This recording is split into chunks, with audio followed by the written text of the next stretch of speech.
¿Estás listo para llevar tu empresa al siguiente nivel?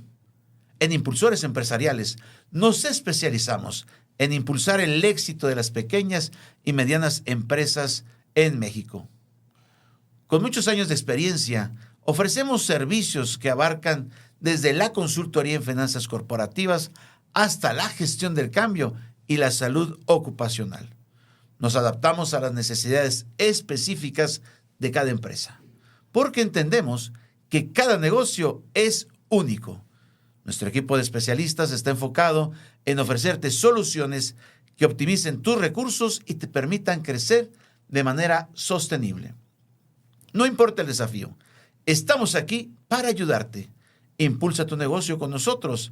Visítanos en impulsoresempresariales.com y descubre cómo podemos ayudarte a alcanzar tus objetivos. Muy bienvenidos a este episodio número 15, Rompiendo Paradigmas, el poder del liderazgo transformacional. Recuerda que nuestro propósito es impulsarte para que desafíes tus propios límites, cuestiones lo establecido y lideres con firmeza. Por eso te retamos, Juan Mauricio y un servidor Alfredo Luna, a que te lances con nosotros desde la tercera cuerda.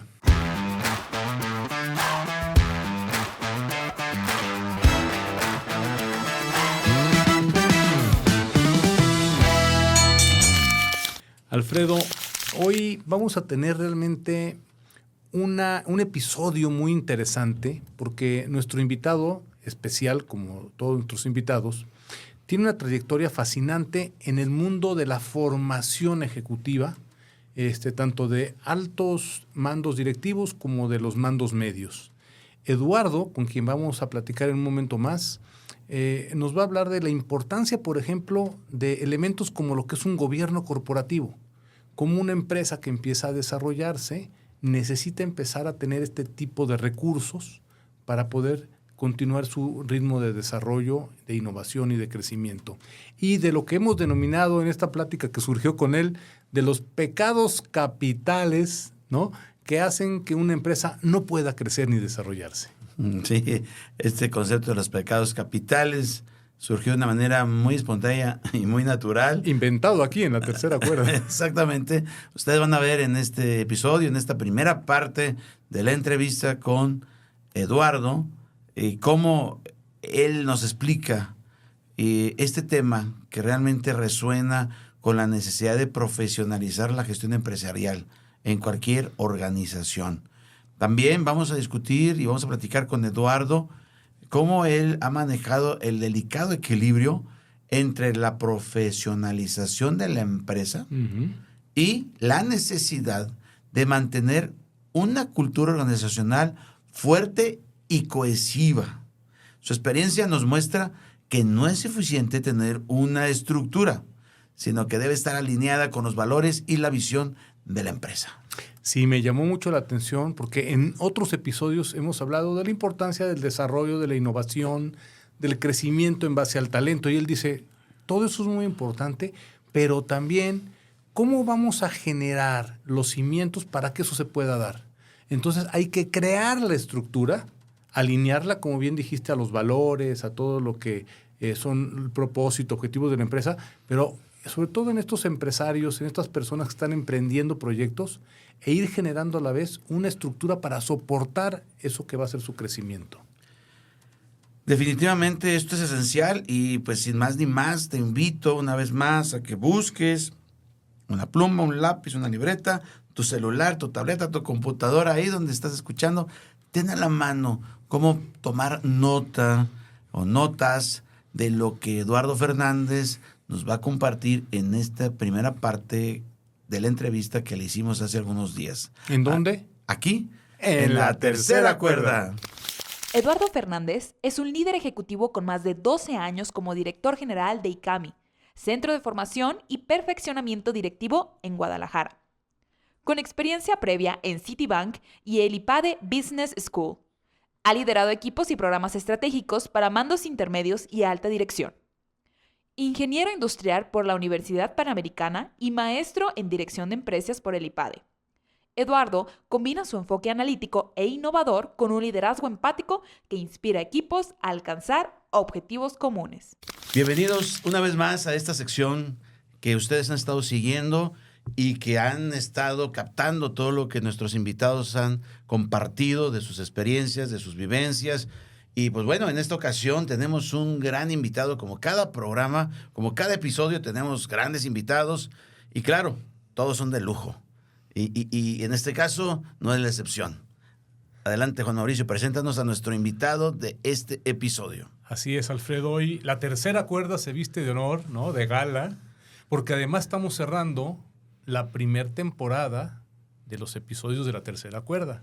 Así es. Entonces estemos atentos. Próximamente tendremos sorpresas en la siguiente temporada, pero cerremos con broche de oro hoy, Alfredo, porque el ingeniero Eduardo Fernández García, buen amigo, colega, él es director de la empresa más reconocida en México para lo que es la capacitación y formación en mandos intermedios, el ICAMI. También ha estado trabajando por mucho tiempo en el IPADE y además ha sido ejecutivo importante de empresas como en su tiempo de banquero, ¿no? Creo que fue de los primeros directores de banca cuando entró el Citibank original a México, ¿verdad? Es correcto, así es. Pues Eduardo, bienvenido. Es un placer, un honor que nos puedas acompañar el día de hoy. Y bueno, estén listos porque seguramente para los amigos que nos escuchan van a tener muchos tips, muchas recomendaciones con la experiencia de Eduardo, con la de Alfredo, para apuntar y llevarlas a la práctica en sus respectivos proyectos y negocios. Me gustaría empezar con... Pues muchas gracias por la invitación. Muy amables. No, al Gracias por contrario. estar aquí con nosotros. Con una pregunta. Tú empezaste siendo un ejecutivo antes de ser un formador de ejecutivos. Es correcto. Estudiaste en el IPADE la maestría antes de empezar a trabajar en tu vida profesional. ¿Cómo fueron esos inicios cuando tú dijiste, híjole, ¿para dónde me voy después de todo lo que he aprendido? ¿Me voy al mercado laboral? ¿Me voy al mercado de la educación? ¿Cómo fue ese inicio, Eduardo?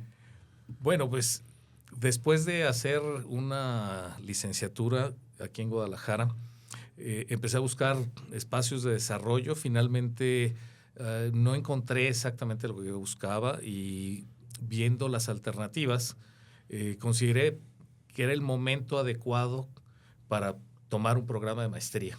Y decidí por el IPADE. Afortunadamente creo que no me equivoqué. Una gran institución. Y ahí tomé el programa de maestría de tiempo completo. Dediqué prácticamente 2 años en tiempo completo a estudiar el programa de maestría, lo que se conoce como el Full Time MBA. Y una vez terminando, inicié, como bien mencionas, un proyecto de trabajo en Citibank México. Citibank ya tenía varios años trabajando en México, desde hacía muchos años, y estaba iniciando el proceso de desarrollo de la banca personal, y en ese grupo fue donde pude participar con ellos. ¿Nunca pensaste que en esa escuela que tanto te dio y que tanto disfrutaste como es el IPADE, algún día fueras a ser parte de ese mismo proyecto, ¿no? Fíjate que no, la verdad es que en ese momento no lo pensé.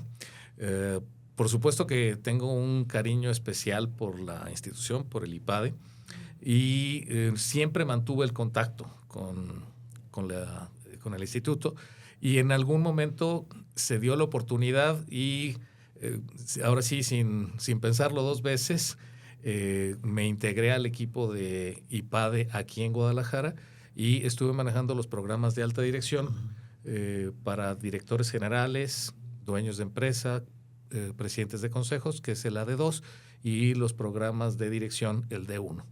Veniste de un mundo muy interesante porque tú pues eras un ejecutivo, brillante por cierto, te tocó las fusiones que empezaba a ver en el mundo de los bancos y ahí fue como llegaste de ser un implementador, un ejecutor de estrategias, fue como llegaste de repente a dedicarte y a enfocarte a la formación por algún proyecto que hiciste, según recuerdo, en el banco, ¿no? Cuando empezaste a ser tú como el que lideraba esto de las fusiones, la capacitación, todo esto, ¿fue así? Es correcto. Yo, el último proyecto que tuve importante en el banco fue el rollout, digamos, de la parte de sistemas dentro de Citibank México, en un proceso de integración con Banca Confía. y ahí estuve trabajando por ahí en ese proyecto.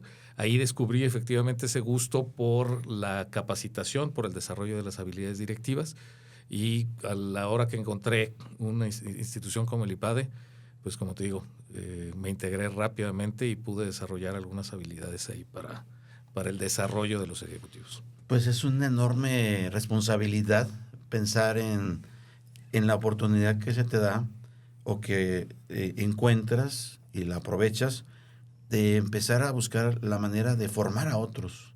O sea, es algo bastante interesante y que creo que al menos en el desarrollo que tú has tenido y en el caso de Juan Mauricio y de un servidor que hemos sido docentes en diferentes universidades, institutos, es una carga muy interesante, pero que se disfruta, ¿no? Sí, totalmente. Fíjate que es muy gratificante el ver la transformación de los directivos. Es decir, entran con una expectativa, tienen ciertos desarrollos. A lo largo de esta actividad tuve oportunidad de entrevistar pues, cerca de 3,000 empresarios, conocer sus proyectos de negocio, conocer qué es lo que hacían y cuál era su expectativa al momento de entrar a un programa de desarrollo de habilidades directivas, como es el IPADE, ¿no? Y encuentras pues expectativas de futuro, expectativas de crecimiento, que buscan éxito, pero buscar el desarrollar a la persona, me parece que eso hace que logres transformar las habilidades y obtengas excelentes resultados a partir de la transformación personal.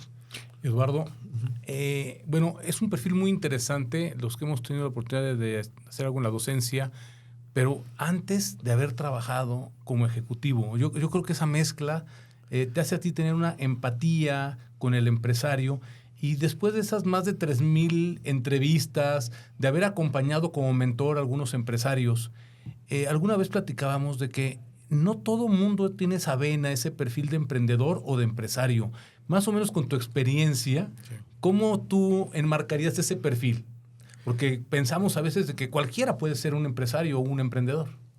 Mira, ojalá que todos tuvieran la oportunidad de ser emprendedores, pero efectivamente creo que no todo mundo tiene la pasta como para poder arrancar y ser emprendedor. Sí se requieren ciertas habilidades. Es muy notable cómo un emprendedor, digamos, no es que no le tenga miedo al riesgo, pero, digamos, tiene una resistencia mayor ante situaciones pues, de incertidumbre, de conflictos, ¿sí? Y eso hace que sea capaz de enfrentar de una manera diferente pues, las circunstancias que se van dando en un proyecto profesional o un proyecto de empresa. Eso es, pues yo diría, de alguna manera es nato. Si bien es cierto que se puede desarrollar esa habilidad, pues se requiere un elemento básico como para poder arrancar por ahí. Y las habilidades que requiere un directivo son diferentes. Un directivo más bien en una empresa lo que necesita hacer es saber hacer bien las cosas. Es un buen ejecutor y sabe entender, digamos, las habilidades o las necesidades específicas de una empresa, es decir, la estrategia, es decir, hacia dónde se va a dirigir la empresa, cómo va a competir dentro de un mercado específico, qué es lo que deben hacer y luego ser capaz de, entendiendo eso, dar la ejecución para que los que forman la empresa puedan hacer posible esa estrategia en la ejecución. Entonces no estamos, es diferente. Sí, está bien. No estamos en la sección de compartir libros, pero no puedo evitar que vengan libros a mi mente. Y hay un libro que es todo un clásico que se llama El arte de la ejecución. Es correcto. Sí. Justamente. Y ahí, hace muchos años, yo aprendí, y luego lo fui confirmando, de que pues planear a lo mejor es menos complicado que ejecutar. Donde las cosas se complican, se detienen, se atoran, o como queramos decirlo, es en la ejecución. Entonces, ese aspecto es clave en las empresas y para los directivos y líderes. Decimos que cuando has visto un proyecto que fracase en el Excel o en la hoja de la planeación. El chiste es llevarlo a cabo, ¿no? Y así como no todo el mundo tiene esa pasta que tú decías ahora para ser empresario o emprendedor, tampoco todos los emprendedores tienen la pasta para operar sus mismos proyectos. O sea, Es como correcto. que son dos especialidades diferentes, ¿es correcto? Es correcto, efectivamente. Incluso viene un recuerdo de un buen emprendedor que logró hacer una empresa muy importante aquí en Guadalajara y que describía en algún momento que tuvo que vender su empresa, porque la compraron muy bien, fue muy, muy bien colocada. La verdad es que tuvo oportunidad de dirigir la empresa como parte del deal de compra, ¿no? Ese deal en donde se vendió la empresa, pues él tuvo que trabajar ahí durante 5 años. Y describe esa etapa de 5 años en la que estuvo trabajando como empleado para su empresa como la peor etapa profesional que tuvo. ¿Sí? Y es que se requieren habilidades diferentes para estar de un lado o del otro de la mesa, como emprendedor o como directivo. Son diferentes. Necesitamos formar a los empresarios, emprendedores exitosos en aprender a ser dueños y que dejen a los que saben implementar la estrategia para hacer empresas exitosas. ¿Sería algo así? Efectivamente, creo que cada quien tiene su espacio, ¿no? Y si logras hacer que el emprendedor efectivamente haga lo que tiene que hacer en el emprendedurismo y deja en manos de profesionales expertos la ejecución, me parece que es la mejor forma de lograr un balance adecuado y lograr mejores resultados en la empresa. Y eso permitirá que la empresa crezca mucho más, de una manera mucho más rápida. Pero a veces es difícil para los emprendedores soltar un poco el control, ¿no? Esa parte yo creo que les cuesta un poco de trabajo y entender qué características deben tener los ejecutivos que manejen su organización. La pregunta, Alfredo, la acabas de tener o tuvimos con un cliente hace poco tiempo, ¿no? ¿Cómo yo me doy cuenta que no soy el mejor director de mi empresa? O sea, ¿qué madurez se necesita para hacerte a un lado, buscar en qué parte le agregas más valor a tu misma empresa y traes a alguien que la maneje que sea mucho mejor que tú?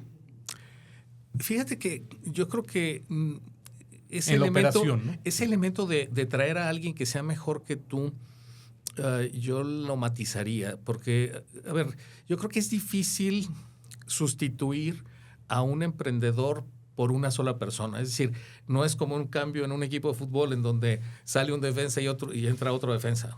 No es así. O sea, cuando tienes un emprendedor, ese emprendedor muchas veces lo tienes que sustituir cuando ya manejas una estructura. Lo tienes que sustituir por 3, 4 o 5 personas distintas. Y la suma de esas 3, 4 o 5 personas distintas, por supuesto que tienen más habilidad que ese emprendedor. Pero no es una sola persona. Pero no es una sola persona. Realmente tienen que ser varios. Y al momento que tienes ya la estructura, el dejar libre la capacidad del emprendedor para hacer más en su empresa, por supuesto que tiene un impacto enorme en el crecimiento de la organización. Pero muchas veces vas a necesitar una cabeza. Sí, claro. Que no necesariamente es el emprendedor, ni son las personas diversas. Entonces, al final, pues necesitas a alguien que le ayude a orquestar Es correcto. todo lo que tienen que ejecutar, ¿no? Entonces, ahí es donde a veces ese emprendedor, pensemos inclusive, a lo mejor ya es empresario, que creció y todavía está complicado que quiera soltar, porque piensa tal vez que es mi empresa, yo la creé, son mis ideas. Entonces, es muy interesante. ¿Cómo logras tú influir en estas personas cuando tú estás mentoreando para que logren ese giro y se den cuenta que a veces son más productivos y más útiles haciendo cierta función específica? Mira, yo creo que es el último paso que hay que dar cuando ya llevas un proceso de profesionalización del equipo. Uh-huh. Es decir, será el último momento y la única forma real es, primero, ser consciente si efectivamente puede crecer más la empresa con una dirección diferente. Puede no serlo. Uh-huh. Es decir, puede ser que ese director, si sabe hacer la función como director y ha dejado la operación, puede ser que esté bien ahí. ¿Sí? Claro, es decir, claro. y entonces puedes permanecer durante muchos años en ese espacio. El tema es en qué momento la participación de ese emprendedor, el fundador, es momento necesario para dar el paso a un lado. o, digamos, permanecer como presidente del consejo y poner una dirección general profesional. Y ese paso es complejo. Se me ocurre una dinámica que podríamos empezar a hacer aquí, así como los que hayan visto el episodio de los 10 códigos del talento, que trabajamos en algunos de los episodios. ¿Por qué no hacemos hoy los pecados capitales del emprendedor para poder hacer que su empresa crezca, se institucionalice y ya pueda generar una infraestructura? ¿Cuál sería a ti el primer pecado por el cual alguien que tiene una empresa que ya es exitosa porque ya pasó la coladera del emprendimiento y logró constituirse y ya tener un nombre en el mercado, ¿por qué les cuesta trabajo dar el siguiente paso para empezar un crecimiento de una empresa micro a una empresa ya mediana, por ejemplo? Mira, yo creo que... Primer pecado. El primer pecado de los emprendimientos es fracasados. Sí. Es creer que tú eres el mejor para la ejecución. Que tú eres el dueño de la idea y el mejor para implementarla. Para implementarla. Primer pecado. Sí. Por pensar que eso que tú ideaste en tu cabeza, eres la persona adecuada. Nadie más lo puede hacer mejor que tú. Y ahí entramos un tema que ya veremos en algún otro episodio de lo difícil de lidiar con el ego, ¿no?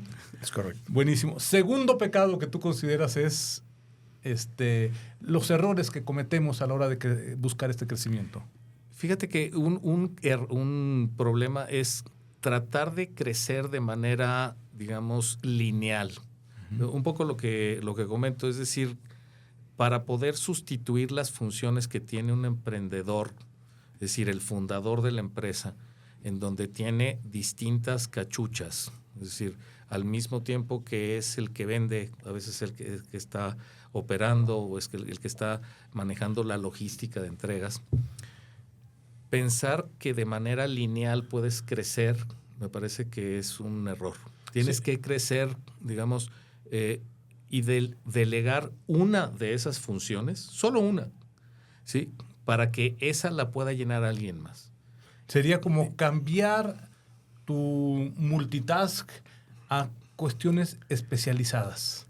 Sí, en donde mejor lo haces. ¿Sí? Okay. Y quizá en donde menos habilidad y capacidad puedas tener, y eso requiere como cierto, digamos, autoconocimiento y un poco de humildad también para reconocer en dónde puede alguien más hacerlo mejor que tú. Empezar por ahí. ¿Sí? Entonces, el segundo pecado capital, no reconocer qué cosas se necesitan hacer por un especialista que además lo pueden hacer mejor que yo, ¿no? Es correcto. Mejor alguien que lo haga bien a yo que hago de todo más o menos. Así es. Tercer pecado capital que se te ocurre que se comete o nos hacen cometer errores en esta etapa de crecimiento. Fíjate que yo creo que hay un tercer elemento que es pensar que contratar talento puede resultar caro para la organización. Es decir, si tú quieres contratar a una persona que haga lo que tú haces, pues tienes que traer un talento que sea hábil, que tenga el conocimiento, y por eso tienes que pagar. Y a veces el emprendedor dice, es que eso es demasiado caro, yo lo hago por menos. Pues sí, lo es gratis, digo, de hecho, o sea, trabajas tu tiempo y pones tu tiempo. Hay quien ni siquiera se pone un sueldo, ¿no? No se pone ese sueldo, pero y eso es lo difícil porque luego es, ¿cómo evalúo un puesto en particular? ¿Sí? Entonces tienes que saber qué funciones va a realizar, cómo lo va a realizar y qué aporte va a dar a la organización, a la empresa. Y pensar que su incorporación debe llevar ligada un crecimiento a la empresa de tal forma que no son los mismos números con los que haces la evaluación antes de contratarlo que después de que ya está dentro de la organización. ¿Te gustaría, como para nombre de este tercer pecado, no comprender la diferencia entre invertir para generar a cuidar en no gastar? ¿No? O sea, enfocarme en el gasto, porque si lo hago yo es gratis, en vez de invertir por algo que me va a multiplicar lo que estamos nosotros haciendo, algo así. Sí, es correcto, así es. Y ser capaz de valorar ese trabajo, porque muchas veces... valorarlo. Valorar el trabajo que te van a dar. Porque cuando contratas a un ejecutivo, obviamente estás pagando por su tiempo y sus conocimientos y su habilidad. Así es. ¿Cuál bien. sería el cuarto pecado? Bueno, creo que nos vamos a tener que llevar esta conversación a una segunda parte en el episodio, pero alcanzamos a que nos digas un cuarto pecado. Bueno, yo quiero decir un libro. Ok, está. No es la sección de Nuestro libros. club de lectura toma posesión de la No, entrevista. lo que pasa es que lo que acabas de decir está perfectamente, Brutal, sí. está perfectamente descrito y está perfectamente manejado por el autor del libro. La utilidad o la ganancia es primero. O sea, ese libro es muy interesante porque justamente ataca lo que acabas de decir. O sea, ese te lleva a que en lugar de que tu ingreso menos tu costo sea tu utilidad, el autor dice, ¿no? Es tu ingreso y tu ganancia, y lo que te queda es lo que vas a poder gastar. Entonces es muy interesante la Necesitas una teoría, disciplina para teoría de enfocarte a la ganancia. Así es, así que la ganancia es primero, recomendación del libro, aunque no estamos en esa sección. Pero después se me olvida. Qué bueno que lo hice. Tengo más preguntas para nuestro invitado. Por ejemplo, lo dejamos para la segunda parte. No Así se es. pierdan el siguiente episodio, porque ¿es conveniente contratar familiares? Eso no lo contestes ahorita. Dinos, Eduardo, las redes, una forma de contacto. Eduardo es mentor, apoya en la parte de formación de consejos consultivos a las empresas.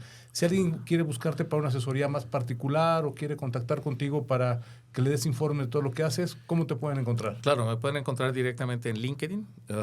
Ahí tengo mi perfil como Eduardo Fernández García, o me pueden encontrar directamente en el correo de ICAMI, e.fernandez@icami.mx.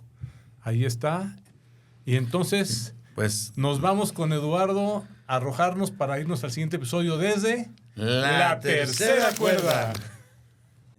Extraordinaria entrevista, la verdad muy inspiradora, muy clara la forma de cómo Eduardo se expresa en todos esos conceptos empresariales, la clase inclusive que tiene para hablar, para compartirnos de una manera muy equilibrada. Y la verdad es que esta entrevista en lo personal me dejó muchas reflexiones sobre cómo un gobierno corporativo bien estructurado puede ser la clave para la sostenibilidad y el éxito a largo plazo de una empresa. Sí, la misma presencia de Eduardo te hace ver cómo él se maneja y sabe estos niveles que necesita ir adquiriendo el empresario, el ejecutivo, en su propio proceso de desarrollo personal. Me gustó especialmente cómo Eduardo habla de el gobierno corporativo como base para el crecimiento. O sea, no es en la meta de crecimiento para crear un gobierno. Cómo desde el gobierno se puede desarrollar esos inputs que necesita la organización para saber cómo crecer. Definitivamente un concepto fundamental que pocas veces se maneja en las pequeñas y medianas empresas. Muchas veces el pequeño y mediano empresario no tiene una idea clara de qué es un gobierno corporativo, cómo se constituye, cómo funciona, cómo trabaja, y lamentablemente por eso muchas pequeñas y medianas empresas no logran prosperar y pues se quedan en el intento, lamentablemente. Pudiera ser uno de estos pecados capitales que proponemos hoy evitar. Pero yo ya estoy ansioso por escuchar qué libro nos traes. Seguramente traes un libro muy especial para el día de hoy. Sí, así es. Gracias, Juan. Este libro es un libro que ha sido inspiración para mí desde hace muchos años. Inclusive lo he podido compartir mucho de su contenido con diversas empresas, con diversos grupos de colaboradores, de líderes, de empresarios. Es el libro que se llama El desafío del liderazgo, de James Kouzes y Barry Posner. Este libro explora las prácticas fundamentales que todo líder debe adoptar para inspirar, motivar y guiar a otros hacia objetivos compartidos. Y esto me recuerda a diversos temas que hemos tocado en episodios anteriores también de este programa. A través de investigaciones muy profundas y a nivel mundial, ellos generan ejemplos reales donde destacan 5 prácticas clave de liderazgo ejemplar, enfocadas en cómo los líderes pueden transformar desafíos en oportunidades para alcanzar el éxito. Es una guía esencial para desarrollar un liderazgo efectivo y auténtico en cualquier contexto. A mí este libro, no puedo decir que es de cabecera, porque no lo tengo en mi cabecera de mi cama, pero sí es un libro para mí fundamental. Y muy interesante porque al final lo que sucede al editar este libro es que toman de referencia, o sea, similitudes en líderes a nivel mundial exitosos. Entonces, a ver, veo este éxito, este líder exitoso y luego este, ¿qué tienen en común? Y de ahí obtienen estos 5 puntos clave de los líderes. Me gusta este libro que comentas porque está práctico y es a lo que nosotros exhortamos a nuestros amables radioescuchas, bueno, podcast escuchas, porque no es un tema de filosofía, es para poder llevarlo a la práctica, ¿no? Implementarlo de manera inmediata en nuestra vida, en nuestros proyectos de negocio o de emprendimiento. Así es, les voy a dar un spoiler, espero que lo compren, que lo adquieran y lo lean, pero algunas de estas habilidades, estas 5, tiene que ver, la última es celebrar los triunfos, por ejemplo. Otro punto es habilitar a otros. Otro aspecto es cuestionar siempre los procesos. Y les voy a dejar pendiente 2 para que lo investiguen. Muy interesante el libro, muy recomendable. Pero estoy ansioso por ver la película. Ahora es una película comercial. Bueno, ok, muy bien. Pero con mensaje. No todas las películas, por ser comerciales, son necesariamente no buenas, ¿no? Exacto. Sí. Tratamos de que sean también cosas digeribles para todos nosotros. Y esta película se hizo en el año de 1996.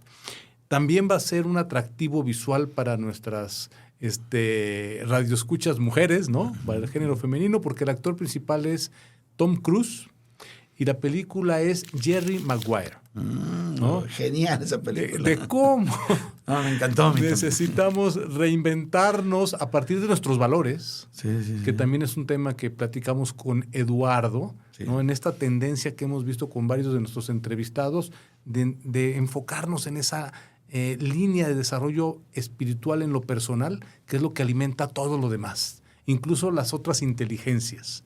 Y entonces Jerry Maguire con Tom Cruise es un agente, ¿no? Representante de jugadores, estrellas del NFL. No es una historia real, pero está bastante apegada a lo que pasa en la realidad, de cómo él pierde su trabajo por hacer un decálogo de sus valores. Espérame, los valores no tienen nada que ver en este juego donde lo que necesitamos es ganar dinero y cómo logra restablecer a partir de sus principios la empresa que él quería hacer. Muy recomendable, muy agradable. La artista o coestelar, ¿no? René Zellweger, ¿no? Es un apellido un poco complicado, pero una conocida actriz británica. Hacen una excelente película que vamos a disfrutar. Definitivamente. Me estás haciendo recordar momentos muy, muy agradables de la nómina. Show me the money. Exactamente. Exactamente. Esa expresión que se enfatizó demasiado por parte de uno de los jugadores. Su único representado. Exactamente. Entonces, me estás haciendo tener recuerdos, flashbacks con estas películas que nos estás recomendando, que para mí son de las mejores que he visto. Y pues gracias por estas recomendaciones. Así que este ha sido nuestro episodio número 15, Rompiendo Paradigmas, el poder del liderazgo transformacional, con la primera parte de la entrevista a Eduardo Fernández. Y no se pierdan nuestro siguiente episodio, número 16, con esta segunda parte de esta extraordinaria entrevista. Tendremos grandes sorpresas para este episodio número 16 porque va a ser el final de la primera temporada de la tercera cuerda. Esperamos escuchar sus opiniones, sugerencias, que las vamos a implementar en la segunda temporada. Sí hay segunda temporada. Terminamos con Sí hay segunda temporada. Esa afirmación, ¿verdad? Esa afirmación. Sí hay segunda temporada, claro que sí. Y pues excelente. Yo quisiera que nos escribieran y nos dijeran qué episodio les gustó más, qué retro nos dan. Y pues nos gustaría seguir sirviéndoles a través de este micrófono, a través de esta producción, para seguir impulsándoles. Pero bueno, no nos pongamos nostálgicos todavía, porque falta un episodio. Exactamente, este es el episodio penúltimo. Nos vemos en el episodio número 16, con la segunda parte de la entrevista a Eduardo Fernández, aquí en la tercera cuerda.